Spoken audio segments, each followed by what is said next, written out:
Buenas tardes, nosotros somos el equipo número 1 conformado por Rodrigo González, Melanie Fuentes, Carlos Garza, Lisa Sáenz, Adrián Martínez y Mariana Hernández y les presentaremos el tema 3.1, características del sistema económico en México al iniciar el siglo XX.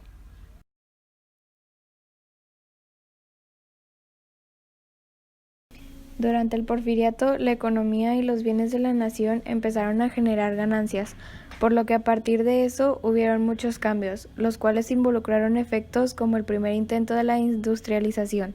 A continuación se mostrarán los avances más importantes de este periodo. Sistemas financieros. Matías Romero fue un político y diplomático mexicano nacido en Oaxaca de Juárez, que centralizó y robusteció el nacionalismo financiero, lo cual favoreció la creación de un mercado nacional. Se le conoce por su trabajo en la Secretaría de Hacienda, puesto que logró que las cuentas públicas del país se equilibraran durante el primer gobierno de Porfirio Díaz.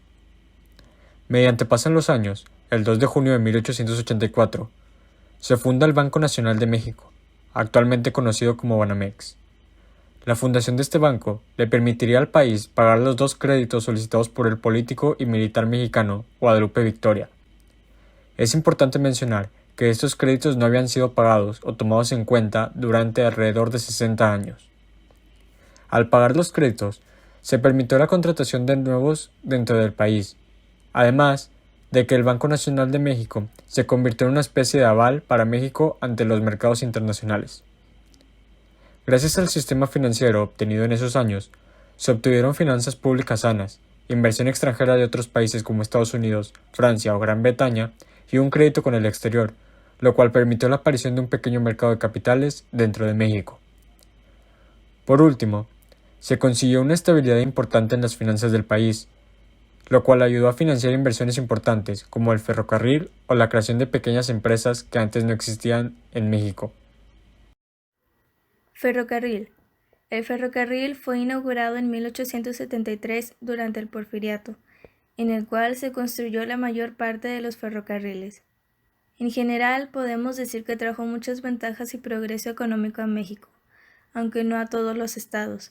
Conectó a las grandes ciudades, permitiendo el transporte de personas y mercancía por el país, a Estados Unidos y a los puertos de Tampico y Veracruz, a través de los cuales se hacían exportaciones a Europa.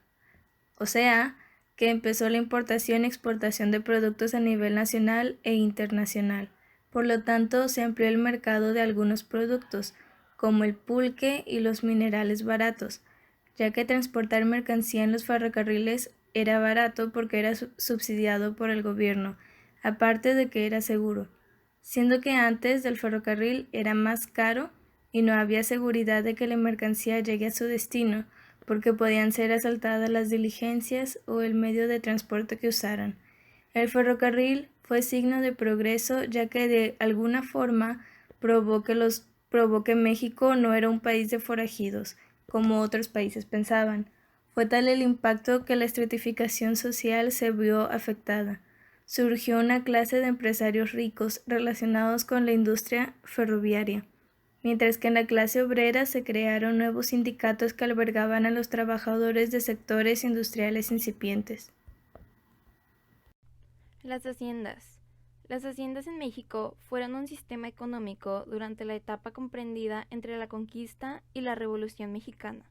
El origen se dio a un sistema durante este tiempo mediante el cual otorgaban tierras a los conquistadores y españoles a cambio de servicios militares.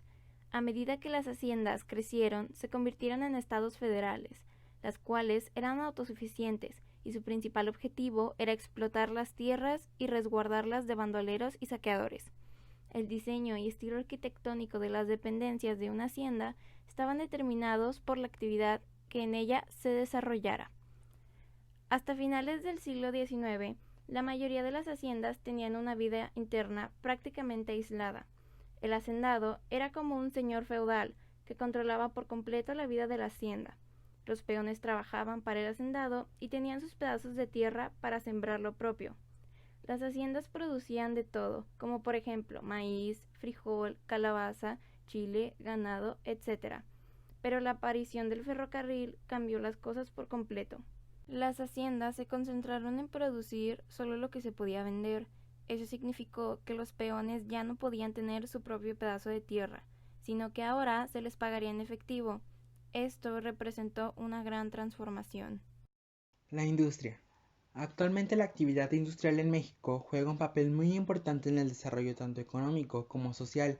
Este ámbito es representativo fundamental en la generación y distribución de la riqueza, originando fuentes de empleo así como incorporando a la población a sectores modernos de la economía. El ferrocarril no solo transformó las haciendas o la minería, sino que abrió la oportunidad para producir en México bienes de forma industrializada.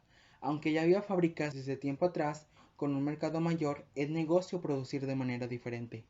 Gracias al ferrocarril se pueden vender productos en todo el país.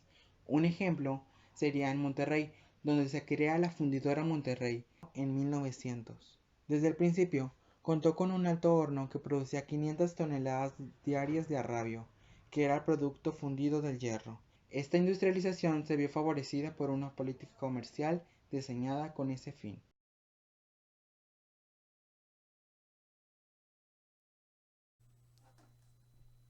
A pesar de creerse lo contrario, hace más de 110 años, la economía mexicana no iba en realidad en un mal camino, ni había problemas muy destacables, hasta que todo empezó a decaer cuando llegó la revolución en México.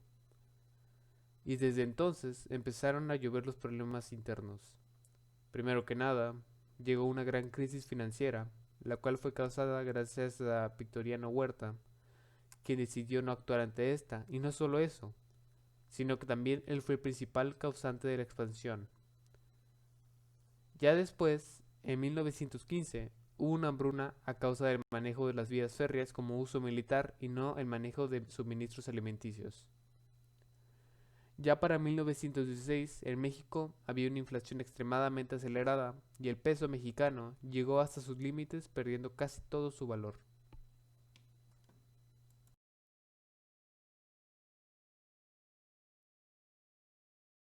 Después de toda la ampliación de la crisis ocurrida en el gobierno de Victoriano Huerta, llegó el gobierno de los sonorenses, y es ahí donde las cosas empezaron a tranquilizarse, aunque en tiempos de Lázaro Cárdenas hubo ciertas dificultades económicas.